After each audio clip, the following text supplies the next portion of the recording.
আমি আশ্চর্য হয়ে যাচ্ছি, ওখানে নার্সরা ছিলেন, ওখানে ওদের সিকিউরিটি ছিলেন, সবাই ছিল, কিন্তু কি করে এই ঘটনা ঘটলো এটা এখনো আমি ঠিক বুঝতে পারছি না। পুলিশকে আমি বলেছি,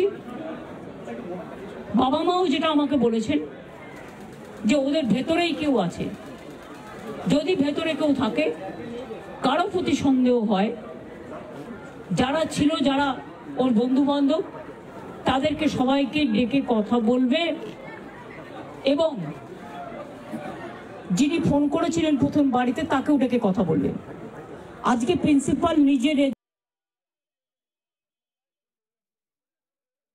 রেজিগনেশন করে দিয়েছিলেন, বলছিলেন যে আমার বাড়িতেও তো বাচ্চারা আছে, যেভাবে আমাকে গালিগালাজ করা হচ্ছে, তা আমরা তাকে বুঝিয়ে বলেছি ঠিক আছে আপনাকে ওখানে কাজ করতে হবে না, আমরা ওনাকে সরিয়েছি অন্য জায়গায়। আমরা ওখানে এমএসভিপিকেও সরিয়ে দিয়েছি ডিউ টু নেগলিজেন্স।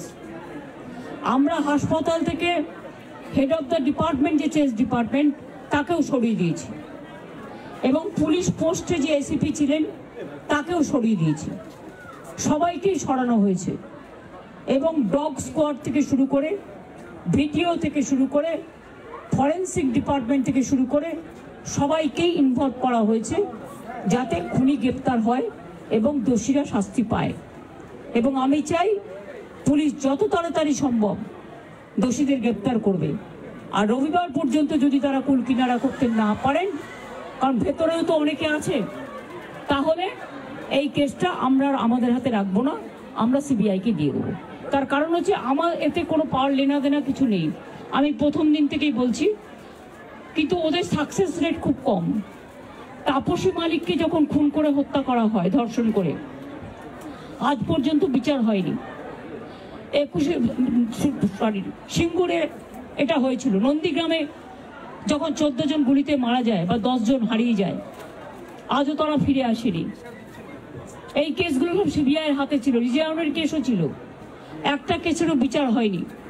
এমনকি রবীন্দ্রনাথ ঠাকুরের নোবেল প্রাইজ চুরি হয়েছিল, সেই কেসটাও ছিল, মানুষ কোনো বিচার পায়নি।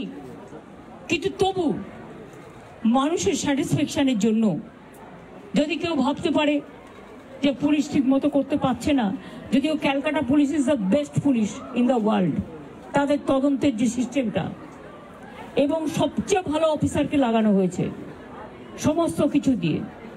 আমরা রোববার পর্যন্ত সবাইকে ডাকবো, আমাদের পুলিশ ডাকবে, এটা বিনীত বলবে, আমি বিনীতকে বলতে আহ্বান জানাচ্ছি। আমরা অলরেডি যে ইনভেস্টিগেশন প্রসেসের মধ্যে যারা যারা ওই পিওর কাছাকাছি ছিলেন, কোনো ধরনের কোনো কানেকশন আছে, ইনভলভমেন্ট আছে, প্রত্যেকটা লোককেই ডাকা হচ্ছে এবং ডাকা হবে যদি কারো না ডাকা হয়ে থাকে। এবং আমরা অলরেডি একটা হেল্পলাইন নাম্বার শুরু করেছি, ওর মধ্যে ডাক্তাররাও আমাদেরকে বলতে পারেন, অ্যানোনিমাসলি বলতে পারেন, ফিজিক্যালি এসে বলতে পারেন কি যদি কারো উপরে সন্দেহ থাকে, কি কারণে সন্দেহ আছে। ফ্যামিলি মেম্বার সঙ্গেও আমরা টাচে আছি। কালকে অ্যাডিশনাল CP1 পার্সোনালি এখানে এসেছিলেন, উনি ওনার ভিউটা জেনে গেছেন।